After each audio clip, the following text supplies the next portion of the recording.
یہ دیکھنے میں کتنا خوشنما اور اچھا ہے اور اس کے اثرات کتنے اچھے ہوں گے. اور اسی سبب سے اس نے وہ پھل توڑا, کھایا اور اپنے شوہر آدم کو بھی جا کر دیا اور کہا یہ میں تیرے لیے اسپیشل چیز لے کر آئی.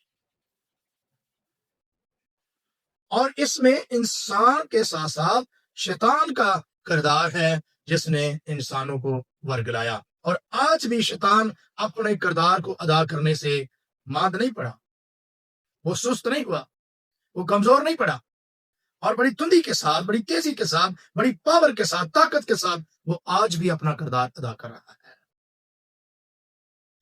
اور جب وہ آج کلیسیاؤں کے اندر اپنا کردار ادا کر رہا ہے تو اس کے اثرات بھی ہمیں واضح نظر آتے ہیں.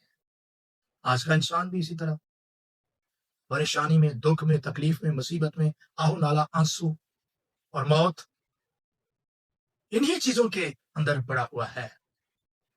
دیکھیے ایک حوالہ اور دیکھتے ہیں ہم شیطان کے کردار کے تعلق سے. یوحنا کی انجیل اس کا 10واں باب اس کی 10ویں آیت کو پڑھیں گے.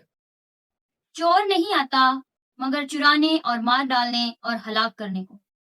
میں اس لیے آیا کہ وہ زندگی پائیں اور کثرت سے پائیں. جی, آپ نے سنا, چور نہیں آتا مگر ہلاک کرنے اور مار ڈالنے کو, مار ڈالنے کو. چور کا کام یہی ہے. جب اس چور کو جس نے خدا کے حضور تکبر کیا, غرور اور گھمنڈ اس کی زندگی کے اندر آیا, اور حالانکہ خدا نے اسے بہت کچھ دیا تھا, فرشتے تو بہت تھے, لیکن کس کے پروں کے پھیلانے سے میوزک بجتے تھے. یہ خاص بلیسنگ خدا نے لوسیفر کو دے رکھی, اور اسی لیے خدا نے اسے پرستش کرنے والے فرشتوں کا سردار مقرر کیا.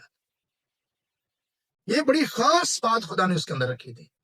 لیکن جب اس کے اندر گناہ آیا, نافرمانی آئی, تکبر, غرور, گھمنڈ آیا کسی بھی صورت میں, تو وہ خدا کی حضوری سے گرا دیا گیا, اور پھر آدم بھی خدا کی حضوری سے نکال دیا گیا.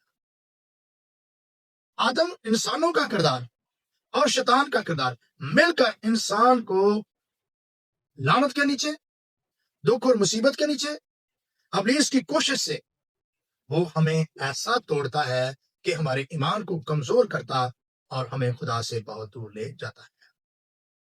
اور ہم پریشان رہتے ہیں, ہم سوچتے رہتے ہیں یہ ہمارے ساتھ کیا ہوا, ہم خدا کے حضور سے گر گئے, اور پھر ابلیس خیال پیدا کرتا ہے اب تو گر گیا ہے, تو گرا ہی رہے گا, تو نے توبہ کی تھی, تیری توبہ قائم نہیں رہی, اور روز روز کی توبہ یہ تو اچھی نہیں ہوتی. پہلے اس نے اپنا کردار ادا کیا, انسانوں سے گناہ کروایا, اور اب ان کو ٹریٹ کر رہا ہے, ان کی کونسلنگ کر رہا ہے. اب تمہارے لیے بحالی نہیں ہے. حالانکہ یوحنا کی انجیل 10ویں باب کی 10ویں آیت کا دوسرا حصہ جب ہم پڑھتے ہیں تو وہاں لکھا ہے میں اس لیے آیا کہ وہ زندگی پائیں اور کثرت کی. زندگی کا اشارہ ہمیں ملتا ہے, نجات کا اشارہ ہمیں پیدائش کی کتاب ہی سے مل جاتا ہے, رہائی کا اور مخلصی کا. خدا کس طرح سے پھر رہائی دینا اور بچانا چاہتا ہے, لیکن ابلیس اپنا کردار پورا ادا کر رہا ہے. اس نے بچے, بوڑھے, جوانوں کو میڈیا میں پھنسایا ہوا ہے. میڈیا کے سانپوں اور بچھوؤں اور اجگروں نے لوگوں کو لپیٹا ہوا ہے. ان کے دل, دماغ, جسم, بدن ان کے قبضہ اور ان کے کنٹرول میں ہے. وہ اپنی مرضی سے, اگر خدا کی طرف سے روپا کی کوئی سوچ پیدا ہو کہ انسان یہ چھوڑو, یہ کر لے, تو انسان اسے چھوٹ نہیں سکتا, کیونکہ وہ بند جو اس نے باندھے ہوئے ہیں, وہ لاگ جو اس نے لگائے ہوئے ہیں, ان سے انسان کا چھوٹنا مشکل ہے. اگلی بات جو میں آپ کے ساتھ کرنا چاہتا ہوں, شیطان کے کردار کے علاوہ دکھ کے ذریعہ سے تربیت. کیوں دکھ ہے؟ کہ خدا دکھ دے کر انسانوں کی تربیت کرنا چاہتا ہے. میں ایک ایگزامپل شیئر کرنا چاہتا ہوں. خدا کے بندہ, مرد خدا ایوب صابر کی بات کرنا چاہتا ہوں. کس طرح سے اس نے راست باز ہوتے ہوئے, مرد خدا ہوتے ہوئے, بدی سے ڈرتے ہوتے ہوئے دکھ اٹھایا, اسے اٹھانا پڑا, اور اس نے موت کا منہ بھی دیکھا جب اس کے بیٹے اور بیٹیاں مر گئے.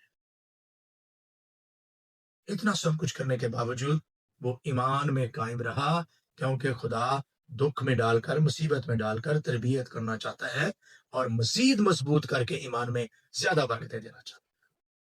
آئیے ایک حوالہ عبرانیوں کلام پالوس رسول کا خط اس کا 12واں باب اس کی آیت نمبر 6 اس کی چھٹی آیت. کیونکہ جس سے خداوند محبت رکھتا ہے اسے تنبیہ بھی کرتا ہے، اور جس کو بیٹا بنا لیتا ہے اس کے کوڑے بھی لگاتا ہے۔ اس کو کوڑے بھی لگاتا ہے. کیسی بات ہے؟ ہم یہی سوچتے رہتے ہیں شاید یہ ہمارا مقدر ہے، لیکن اس سختی میں بھی، اس تنبیہ میں بھی ہماری نصیحت ہے، تربیت ہے. اسی لیے تو کلام میں لکھا ہوا ہے کہ اپنے بچوں کی کلام مقدس کے مطابق نصیحت دے دے کر تربیت کرو، تاکہ وہ زیادہ دکھ نہ اٹھائیں، زیادہ دیر لعنت کے نیچے پریشانی، دکھ، مصیبت، تکلیف، آہو نالا اور آنسوؤں میں ان کی زندگی نہ گزرے، وہ ان چیزوں سے آزاد ہو جائے. کیا ہم سوچتے ہیں کہ کیا ہماری ساری زندگی ایسے ہی گزرے گی؟ کیا یا خدا ہمیں ساری زندگی تربیت ہی کرتا رہے گا؟ ہاں، تربیت کا کچھ وقت ہے. جب وقت پورا ہو چکتا ہے تو تربیت کا رزلٹ آ جاتا ہے، نتیجہ آ جاتا ہے، اور پھر بلیسنگ شروع ہو جائے. آپ کے ساتھ ایک وعدہ کی بات کرنا چاہتا ہوں جس کو ہم مستقبل کی امید کہہ سکتے ہیں، کہ ہمیں مستقبل میں ایک امید دی گئی ہے. آپ اس کو برائٹ فیوچر کہہ سکتے ہیں، گولڈ فیوچر کہہ سکتے ہیں، سنہرا مستقبل کہہ سکتے ہیں. آپ اس کو خدا نے بہت بڑا وعدہ کیا اپنے بیٹے یسوع مسیح کے وسیلہ سے نجات دینے کا، اور وہ اس نے دی آج سے کئی ہزار سال پہلے. خدا یسوع مسیح دنیا میں آئے نجات دہندہ کے روپ میں، آ کر انہوں نے گناہ کی وہ دیوار گرائی، جدائی کو ختم کیا، خدا اور انسان کی صلح کروائی، اپنا فدیہ، اپنا کفارہ، اپنا لہو بہا کر، اپنی جان دے کر یسوع مسیح نے سب کچھ کیا، اور کہا جو مجھ پر ایمان لائے گا ہلاک نہ ہوگا بلکہ ہمیشہ کی زندگی پائے گا. اور ایک وعدہ، ایک امید مستقبل میں. مکاشفہ کی کتاب اس کا 21واں باب اور اس کی 4 آیت کو کلام مقدس میں سے ہم سنیں گے. اور وہ ان کی آنکھوں کے سب آنسو پونچھ دے گا، اس کے بعد نہ موت رہے گی اور نہ ماتم رہے گا، نہ آہو نالا، نہ درد، پہلی چیزیں جاتی رہیں۔ آمین. آپ نے وعدہ کو سنا کہ پھر خدا آپ ان سب کے آنسو پونچھ دے گا، وہ ان کا خدا ہوگا، اور نئے عہد نامہ کے پریولیج کے مطابق وہ باپ ہی ہوگا.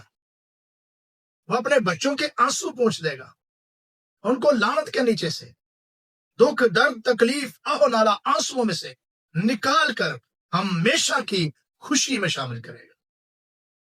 اے میرے باپ کے مبارک، آؤ میری خوشی میں شریک، اس بہت بڑی خوشی میں، آسمان کی بادشاہی کی ہیپینس میں، آسمان کی بادشاہی کی بلیسنگ میں وہ داخل کرے، شامل کرے.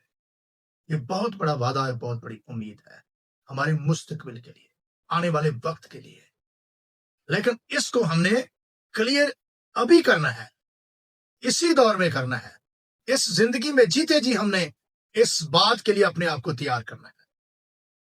یسوع مسیح کے لہو کی قدر کرنی ہے، اس کو اپنے اوپر لینا ہے، اپنے آپ کو پاک کرنا ہے، اور یسوع مسیح کی طرح راست بازی کو پورا کر کے آسمان کی بادشاہی میں جانے کی تیاری.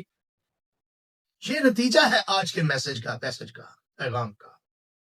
انسان کے گناہ کا اثر، پہلی بات.